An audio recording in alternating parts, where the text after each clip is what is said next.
Olá, está no ar o Rádio MP Entrevista. Eu sou o jornalista Marco Aurélio Franco e hoje eu vou conversar com a promotora de justiça Giovana Caroni, coordenadora do Centro de Apoio Operacional das Promotorias de Justiça de Defesa da Saúde, do Ministério Público de Minas Gerais. A gente vai falar sobre a atuação do MPMG na demanda individual por medicamentos. Promotora Giovana, seja muito bem-vinda ao Rádio MP Entrevista.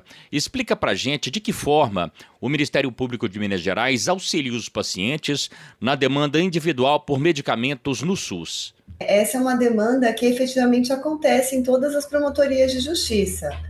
As pessoas procuram o Ministério Público porque criam um vínculo com o Ministério Público e aí cabe ao promotor fazer a orientação adequada daquele cidadão que procura o Ministério Público para verificar se é caso de atuação do Ministério Público, se essa pessoa vai ser encaminhada para a Defensoria Pública, para uma termação junto ao Juizado Especial Cível da Fazenda Pública. Então, essa atuação ela é frequente nas promotorias de justiça aqui do estado de Minas Gerais.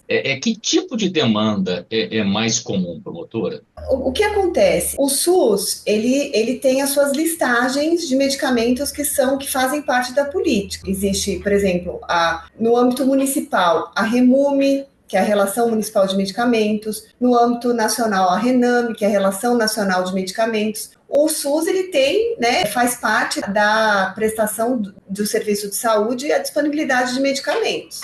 E, normalmente, o cidadão procura o Ministério Público quando lhe é prescrito um medicamento que não faça parte dessa listagem. E também pode acontecer no caso do cidadão receber uma prescrição por um medicamento que já faça parte da política e ele não consiga pegar na farmácia, popular ou ali na farmácia do seu município. Então, existem esses dois tipos de atuação. No caso de um cidadão que recebe uma prescrição de um medicamento que faça parte da política pública, mas esse medicamento está em falta. No caso de uma prescrição de um medicamento que não faça parte das listagens do SUS, que não é um medicamento incorporado, não é um medicamento padronizado. E normalmente, promotor, a gente vê alguns casos, de medicamentos, às vezes, muito caros, que a população não consegue bancar isso. O MP atua nesse caso também? Esses casos são os mais desafiadores, porque hoje houve uma grande mudança jurisprudencial instituída pelo Supremo Tribunal Federal. Eu até lancei um roteiro de atuação em medicamentos para os colegas, justamente para orientá-los. Hoje, a jurisprudência, o que o STF fez? Ele homologou acordos interfederativos, dos quais participaram o Ministério da Saúde, o CONAS, que é o Conselho Nacional dos Secretários de Saúde, e o CONASEMS, que é o Conselho Nacional dos Secretários Municipais de Saúde. Então, o STF ele homologou acordos interfederativos justamente para atingir as demandas da população quando há pedido de medicamento não incorporado com registro na Anvisa. Quando se trata de medicamento que não é incorporado sem registro na Anvisa, aí a gente incide um outro tema do STF, que é o tema 500, que essa eventual ação, eventual judicialização tem que ser ajuizada em face da União. Então, em relação a esses medicamentos não incorporados ao SUS, dada a crescente judicialização que a gente vinha enfrentando, que o SUS vinha enfrentando, foi feito foi mais um processo estrutural junto ao STF, em que resultou na homologação de 3 acordos interfederativos em que se instituíram diretrizes para que seja feita a judicialização de medicamentos não incorporados ao SUS, mas com registro na Anvisa.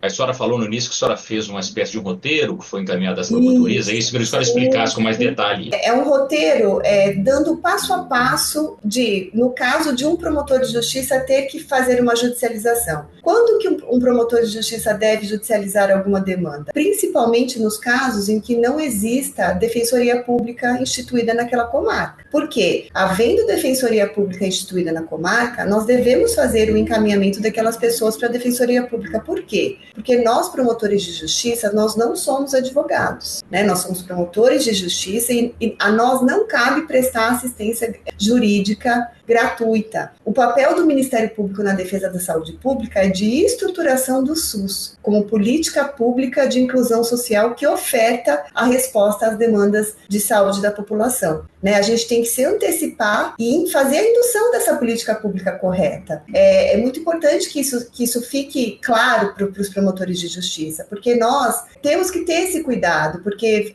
senão a gente acaba desvirtuando, causando um obstáculo para um planejamento que foi feito pelo município.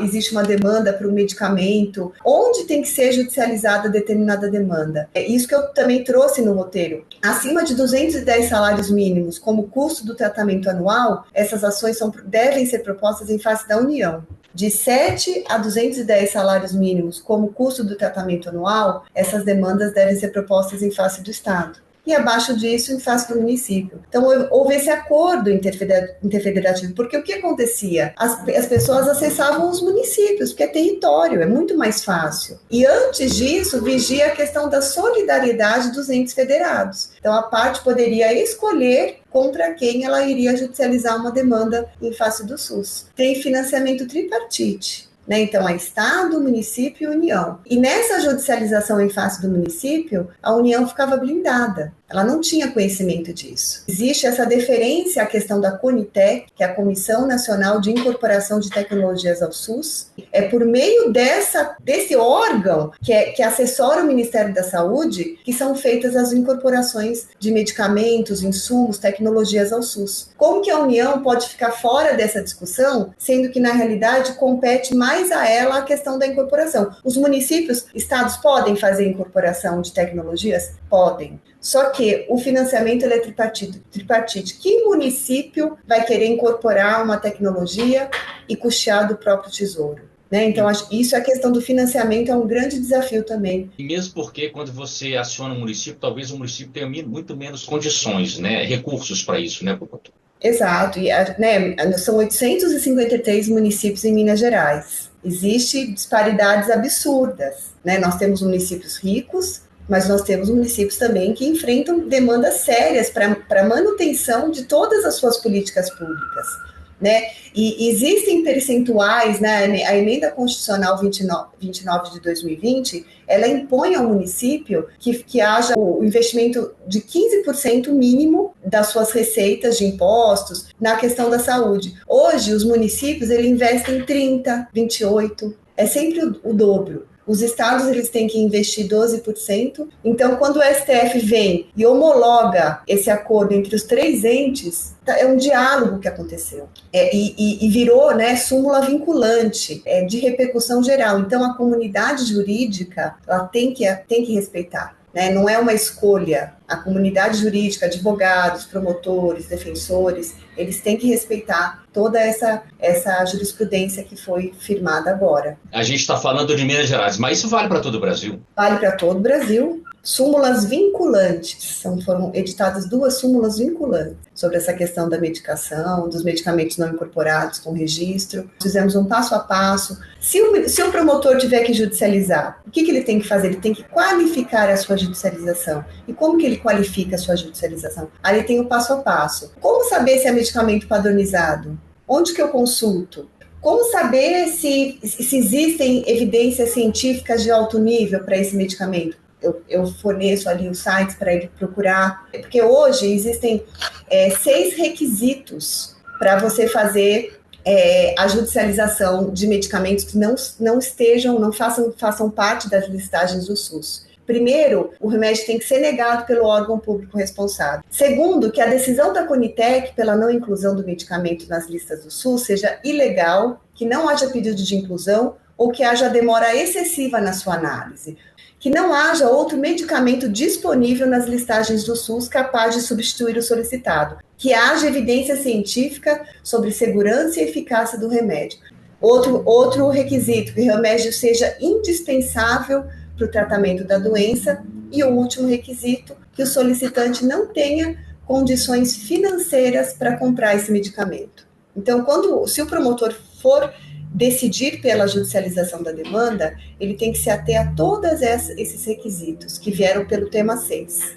Porque isso é um roteiro que é informação. É você saber aonde você acessar em temas tão complicados. O que é medicamento padronizado? O que não é medicamento padronizado? O que é alta evidência científica? O que é Conitec? O que eu tenho que fazer? Né? E é realmente difícil, é um tema complexo. Então, às vezes a gente recebe pedidos de indicação de material e qualquer colega promotor que me fizer esse pedido, obviamente nós vamos fazer a remessa disso, mas esse roteiro ele já está sendo disseminado aí, porque foi um roteiro assim, que foi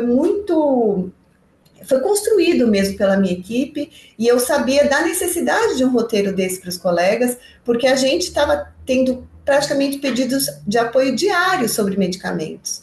Medicamento X, existe evidência científica? Onde que eu procuro? A Conitec já analisou? Não analisou? Como que eu sei disso? Né? Então, esse roteiro ele vem nesse sentido.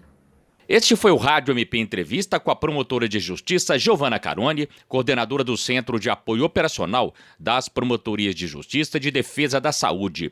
Rádio MP em todo lugar ao seu lado. Siga a gente nas redes sociais. Procure por MPMG Oficial. Para mais informações, acesse mpmg.mp.br.